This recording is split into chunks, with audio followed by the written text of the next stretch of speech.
What's going on, guys? BossUp86 here, back to another video, and today I'm here to do my NXT review, and, god damn it. There was a reason why I stopped reviewing this show after a while, because shows like this is why I was watching the product to begin with.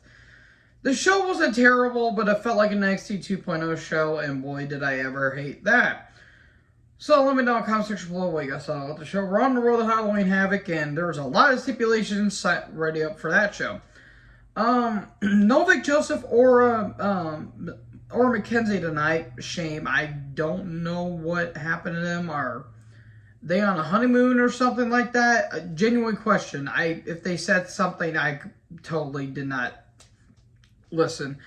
But we get Sedusa, who I think is on NXT Level Up, and I think he does main event. He's not bad. He wasn't terrible. He was just kind of run-the-mill. And Byron Saxton's on commentary. Okay, cool, whatever. So, Pretty Deadly come down, because that's how the show wanted to start off with. They are in Queen's Guard cosplayers. What the fuck was that? They talk about how there's no challengers left. They've beaten the Creeds. They've beaten Briggs and Jensen. They've beaten everyone. They've beaten Gallus.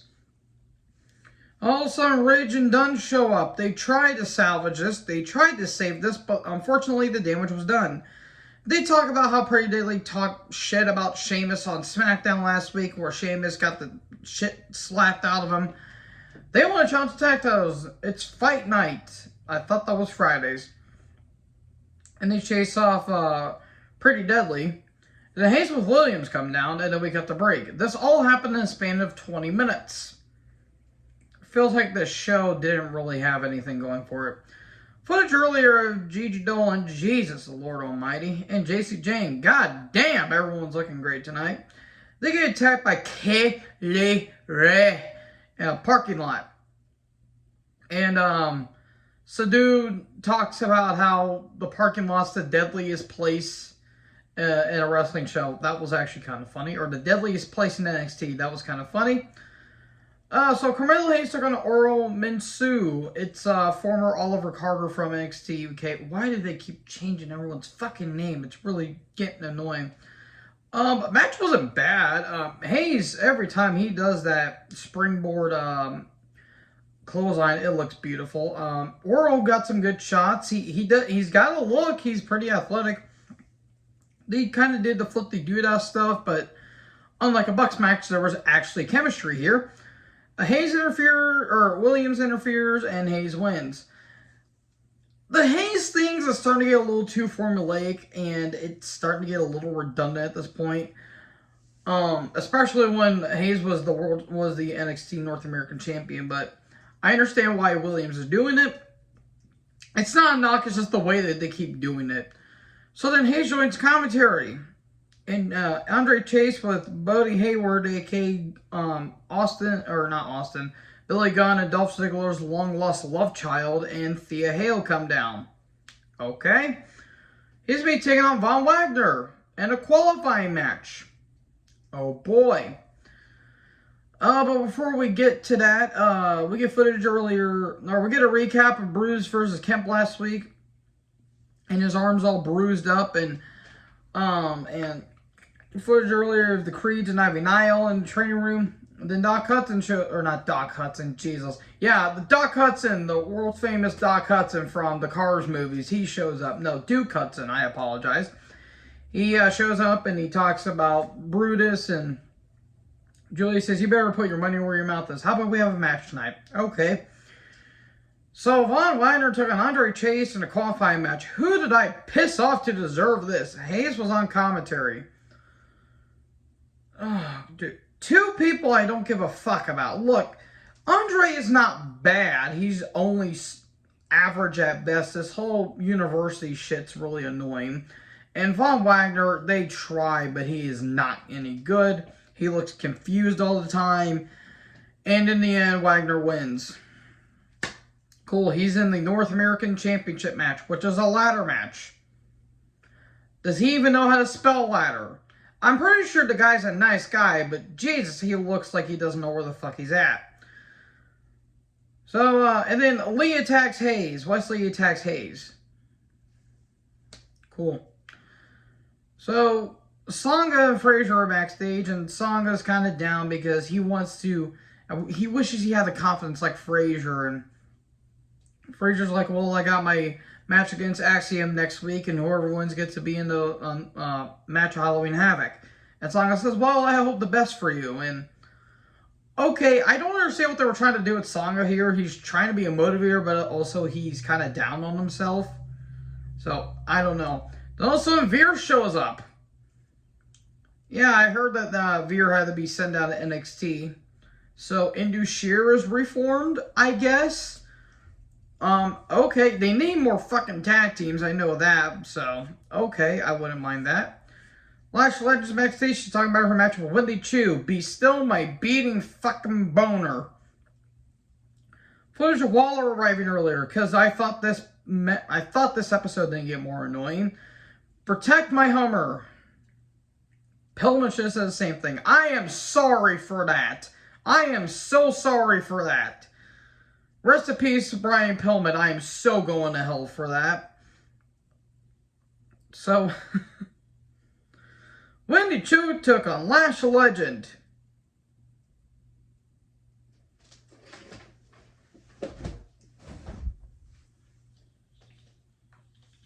Who is this for? Genuine question. Who is this for? Lash got no introduction, by the way.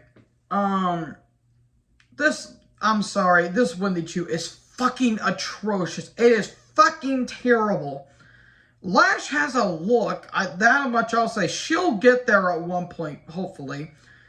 And this went on for too long. It went a little too competitive. And in the end, Wendy wins because we can't have nice things. Fuck this gimmick. Nothing against a person, this gimmick's fucking retarded. A wrestler in pajamas. Pajamas! Are we stuck in WCW 2000 or 1995 WWF, for fuck's sake? Sean? Anyways, Lee's backstage, and he says, I would like to get my hands on North American title, but nothing will make me better in the world if I get my hands on Hayes. And then Stacks shows up. They're having a match next week. Gallus video package. Joe Coffey talks about Rex Steiner and how he says we don't just want NXT gold or tag gold. We want singles gold. Okay, look, Gallus are a fine team. Their theme's pretty good, but I'm sorry, they're all good workers, but that's just about it. Wolfgang's pretty good. Mark Coffey isn't bad, and Joe Coffey, however I may feel about him outside the ring, he's just average at best. I don't really care about them. JC Jane and Gigi Dolan come down. And then Kane and Katana have a video package. Why was this on television? I don't fucking care. So Dolan and Jane took on Starks and Lyons. Normal contenders match. How the fuck is Stark nearly 30 and she almost looks 60? Nikita has drastically been degraded. She has digressed in the ring. Toxic Attraction tried to carry this match, but to no avail. And in the end, Lyons and Stark win. They're going to be taking on Katana and Kaden at the pay-per-view, most likely. I feel like Nikita just is just there for the ass memes, and that's about it. So Dragunov video package. This was great shit. Really great shit. I'm not even bullshitting. This was really good stuff. Dragunov talks about how he had to relinquish the gold and he had to make himself better and stronger, and he talks about how an ankle injury was nothing, and when he feels pain, he feels nothing. And this was great shit. I highly recommend. Out of all the bad shit that was on this show, this is one of the few things I would really recommend. And just hyping up the triple threat that's happened at Halloween Havoc. Please let him have the title. Either him or Steiner, because no one wants to see JD McDonough, Jordan Devlin, whatever you want to call him. No one wants to see him win the title. So just when you thought shit couldn't get any more annoying, here's Grayson Waller with the Grayson Waller effect. Great. This is what I wanted to see on my television. Waller's a good worker, but fuck, he's annoying. Jesus, he's so annoying. That's coming from someone that's more annoying than a fucking mouse trying to get cheese. Jade and Roxanne come down. Why did Roxanne have a half jacket outfit? That was weird. The Generation of Jade stuff is not bad, but this felt like forced teenage drama. And basically here, the cliff notes of this. It's a pick your poison match. And the whole roster's fair game. So the men can get involved too. And then spin the wheel, make the deal. And if it lands on spinner's choice, Waller's picking the match. It's a weapons wild match. Because why wouldn't you? And then we have a pull apart. And then Cruz attacks Waller. He was one of the security guards.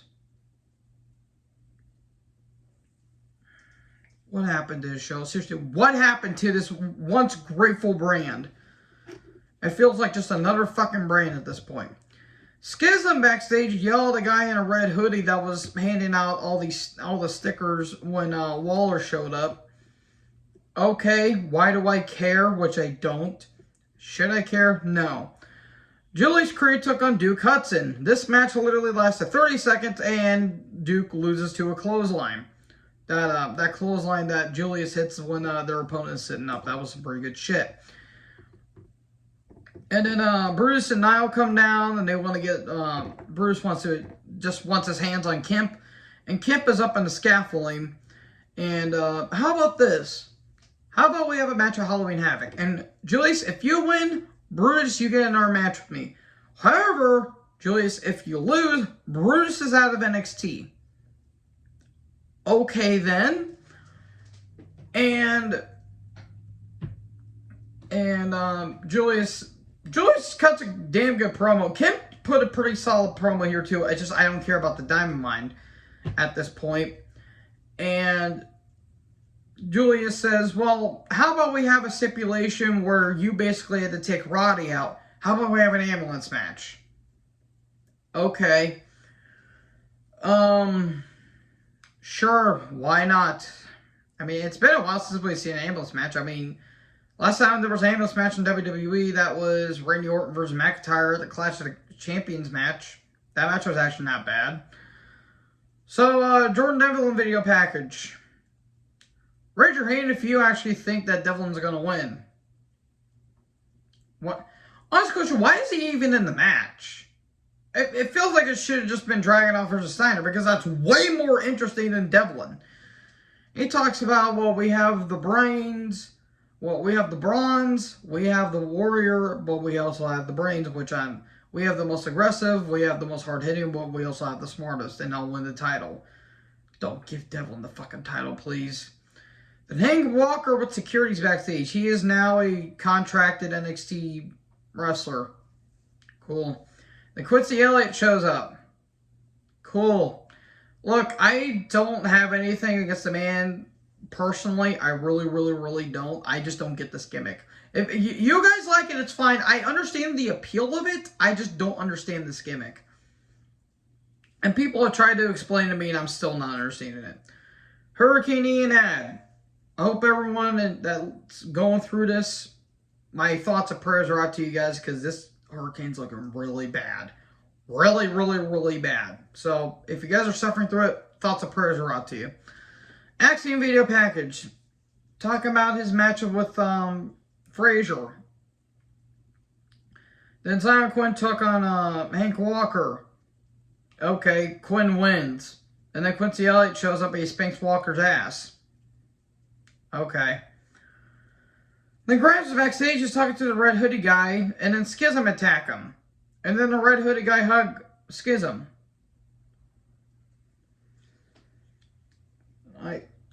This show almost broke me to a point where I about fucking turned it off. The Brutes are backstage, and Bruce and Jenkins show up. Hey, if you win the tag titles, we are the first in line, right? Oh, you think so? And then Nofi and Blade show up. Looking very fashionable tonight, I will say that. They were really rocking that blazer. And Brute says, and Holland says, you need to be more serious, and you need to be more serious, and banger after banger after banger. So, the Brutes come down, and then Steiner's backstage. I will say that the new interviewee Kelsey Kincaid, damn, she looked great. Woo! Not gonna lie, I almost got distracted by Kelly. So Steiner's backstage talking about the triple threat of Halloween Havoc, and then Javier Barthel show up, and okay, they're having a match next week. Cool. Bruce took on Pretty Deadly for the tag titles. At one point, there was some version of the better end, but a foot on the rope. Look, there was more than the match. I just did not give a flying fuck about it. Pretty Deadly are a good team, but this gimmick's fucking stupid. Then all of a sudden, Imperium show up. Somehow, it was almost not a DQ because the ref was totally oblivious. Pretty Deadly win. And then Nofi and Blade and Briggs and Jenkins show up. And we'll see you this Sunday for the Royal Rumble. That's basically all that happened here. So yeah, that was NXT for you guys. Yeah, you guys really question why I really watch this show. But anyways, let me know in the comment section below what you guys thought about this show. Make sure you guys like, comment, subscribe. Tap the little bell for more notifications. Join the herd. I'll talk to you guys next video. Peace out.